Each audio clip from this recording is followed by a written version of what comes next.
یہ کہانی ایک عمر رسیدہ شخص نذیر کی ہے۔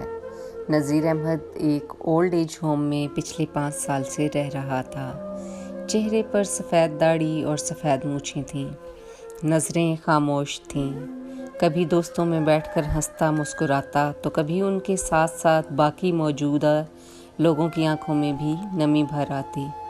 یہ ان سب کا وہ گھر تھا جہاں انہیں 3 وقت کا کھانا، رہنے کے لیے صاف ستھرا ماحول میسر تھا، بلکہ اس کے ساتھ ہی ساتھ خیال رکھنے والا انتہائی پرخلوص اور سٹاف بھی تھا۔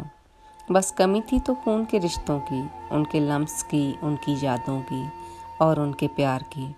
سب کی یہاں ایک الگ کہانی تھی، جس کا اختتام یہاں اولڈ ایج ہوم پہنچنے پر ہوا تھا۔ نذیر احمد بھی تھوڑی دیر پہلے لان سے اٹھ کر اپنے کمرے میں آیا تھا۔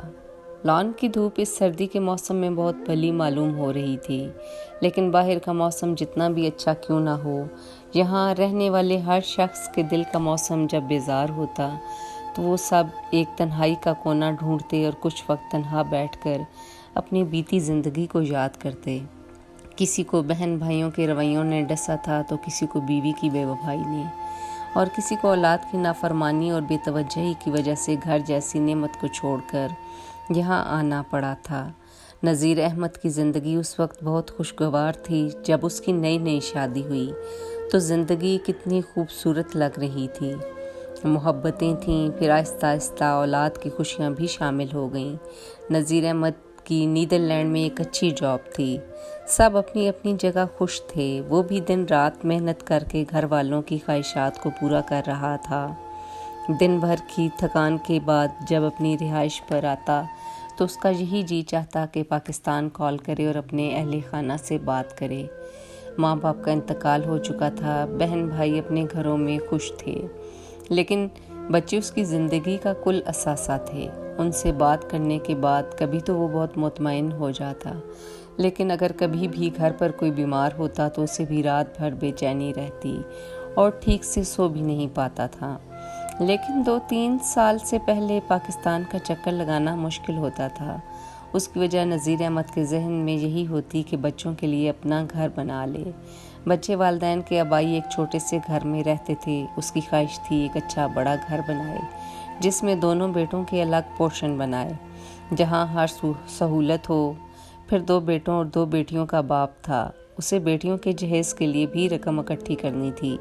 وہ بچوں کو اعلیٰ تعلیم یافتہ اور ایک اچھے مقام پر دیکھنا چاہتا تھا، ہر وقت ان سب کی چھوٹی چھوٹی خواہشوں کو پورا کرنے میں لگا رہتا۔ ایسے میں عیدیں بھی اکیلے میں گزاریں، بیماری بھی اکیلے ہی کاٹی، لیکن کبھی ہمت نہ ہاری، کیونکہ دل میں اپنی اولاد کے لیے کچھ کرنے کا جذبہ تھا۔ اب بچے اتنے بڑے ہو چکے تھے کہ کالجز اور یونیورسٹیز کے اسٹوڈنٹس تھے۔ 4 کنال کی زمین پر الگ 2 کنال کا دونوں بیٹوں کا گھر بھی بن گیا تھا۔ اب کبھی کبھی خیال آتا کہ پاکستان لوٹ جائے سب اپنوں کے پاس، لیکن چند سال اور رکنا بہتر سمجھا۔ پھر مزید 5 سال انتظار کیا اور آخر پاکستان ہمیشہ کے لیے لوٹ آیا۔ اب اس نے پلان کر لیا تھا کہ باقی زندگی اپنے بچوں کے ساتھ گزارے گا، اور اپنی جاب کے تجربے کی وجہ سے اسے پوری امید تھی کہ وہ پاکستان میں ایک اچھی جاب حاصل کر لے گا۔ اس کے واپس لوٹنے کے بعد مہینہ بھر اچھا گزرا۔ گھر کا ماحول بہت بدل چکا تھا، ہر کوئی اپنی ایک الگ دنیا میں رہ رہا تھا۔ سب کے گھر سے نکلنے اور واپس آنے کے الگ الگ اوقات تھے، جس میں انہیں کم سے کم اپنے والد کی پوچھ گچھ یا روک ٹوک پسند نہ آئی تھی۔ نذیر احمد اور اس کی بیوی کے خیالات میں بھی اختلافات نظر آنے لگے۔ بچوں کی وجہ سے اکثر ان دونوں کے درمیان جھگڑے رہنے لگے۔ نذیر احمد بھی کچھ چڑچڑے مزاج کا ہو گیا تھا، شاید زندگی کی تگ و دو سے تھک گیا تھا۔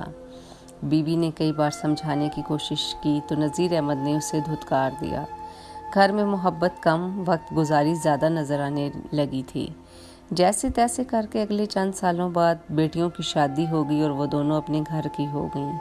ایک بیٹا کراچی سے لاہور شفٹ ہو گیا، جبکہ دوسرا بیٹا یہیں مقیم تھا اپنے والدین کے ساتھ۔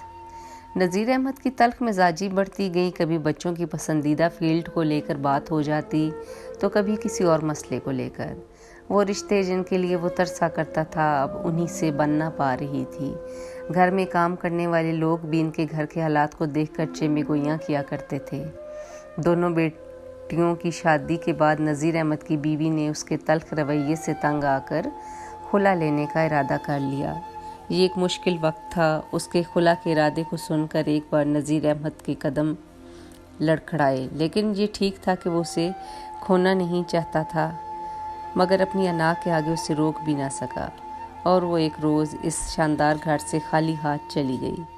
بیٹے بیٹیوں نے روکنا چاہا، لیکن بقول ان کے وہ سب اب عمر کے اس حصے میں تھے کہ وہ ان کے بغیر رہ سکتے تھے۔ دونوں بیٹوں نے ساتھ جانے کا فیصلہ کیا تو ماں نے یہی کہا کہ تم لوگوں کی بہتری باپ کے ساتھ رہنے میں ہے، مگر مجھ میں اب اس عمر میں اتنی سخت نہیں کہ میں ان کے اس ہتک آمیز رویے کو برداشت کروں۔ پھر دونوں نے والد سے منت کی کہ امی کو روک لیں۔ وہ بھی اپنی انا میں راضی نہ ہوا تو گھر کا شیرازہ بکھر گیا۔ نہ ماں نے اولاد کی خاطر زندگی کی قربانی دی اور نہ باپ نے گھر کو جوڑ کر رکھنے کی کوشش کی۔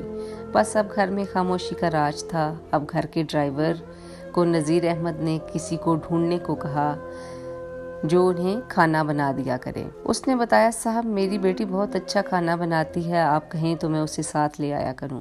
نذیر احمد نے حامی بھر لی۔ جس روز وہ لڑکی آئی تو سب دیکھ کر حیران رہ گئے۔ انتہائی خوبصورت اور سلجھی ہوئی لڑکی تھی۔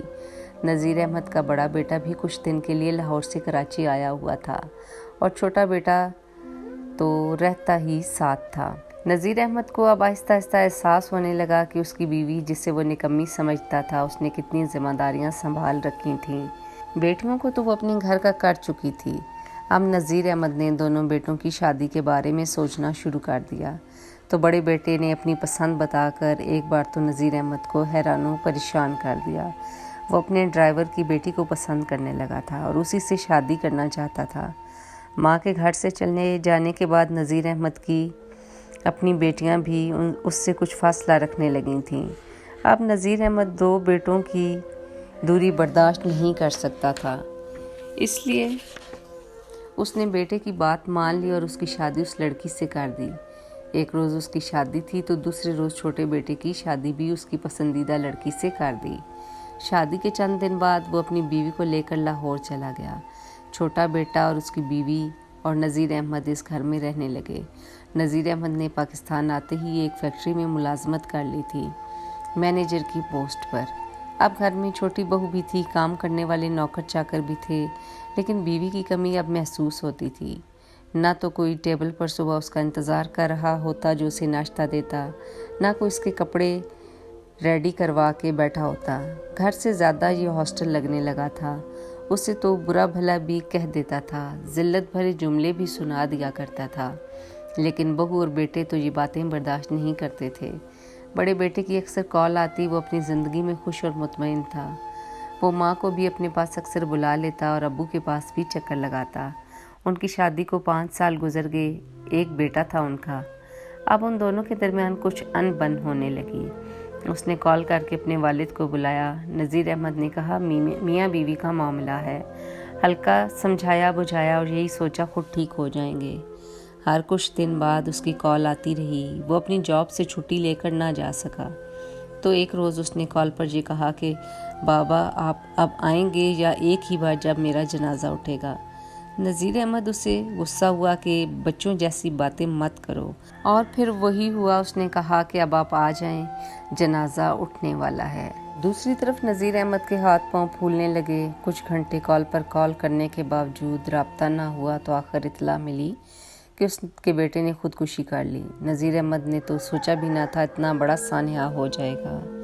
نذیر احمد ٹوٹ گیا اس حادثے کے بعد۔ اب اسے کھانے پینے سونے جاگنے کسی چیز کا ہوش نہ رہا۔ پھر آہستہ آہستہ وہ خود اپنے بیٹے کا خود کو قاتل سمجھنے لگا کہ کاش میں اس وقت چلا جاتا، اس کی بات سن لیتا۔ بعد میں پتہ چلا کہ اس کی بیوی ماڈلنگ کرنا چاہتی تھی اور وہ اس بات پر رضامند نہیں تھا۔ اب وہ دبئی میں ماڈلنگ کرتی تھی، اپنے بیٹے کو ساتھ لے کر وہاں چلی گئی تھی۔ دوسری طرف جب چھوٹی بہو کو لگا یہ بوجھ تو ہمیشہ کے لیے ہمارے سر آن پڑا تو وہ بھی تنگ آ گئی۔ چھوٹا بیٹا بڑے بھائی کے اس دنیا سے جانے کے بعد بہت حساس ہو گیا تھا۔ ماضی میں جو کچھ بھی ہوا ان سب کو بھلا کر وہ اپنے باپ کا خیال رکھنا چاہتا تھا۔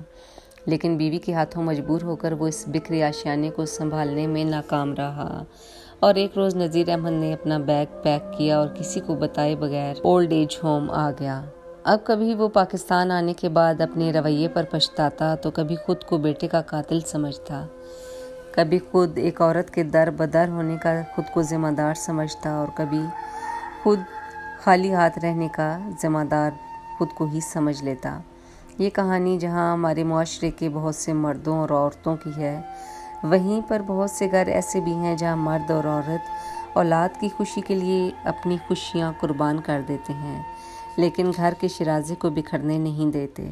اور بہت سے گھر ایسے بھی ہیں جہاں اولاد والدین کے سخت رویے کو بھی خدا کی خوشنودی سمجھ کر برداشت کر لیتی ہے۔ ہر گھر میں جہاں بڑوں کا عزت و احترام ضروری ہے، وہیں پر بڑوں کو بھی دل بڑا رکھنا پڑتا ہے، درگزر کرنا پڑتا ہے، خوشیاں بانٹنی پڑتی ہیں۔ اگر گھر میں موجود ہر شخص، میاں بیوی اولاد، سب میں عدم برداشت ہو تو اتنے سارے لوگ آج اولڈ ایج ہوم میں موجود نہ ہوں۔